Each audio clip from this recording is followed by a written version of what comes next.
Salamat lamang at sa pagsisi at pagkakaway ng buong tao. Ang wika ay hangin.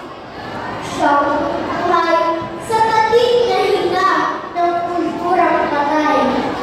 Ito'y nagbibigay ng siglang uhusay sa mga tradisyon at pagtatagpay. Ang wika ay bato na siyang tungan nitong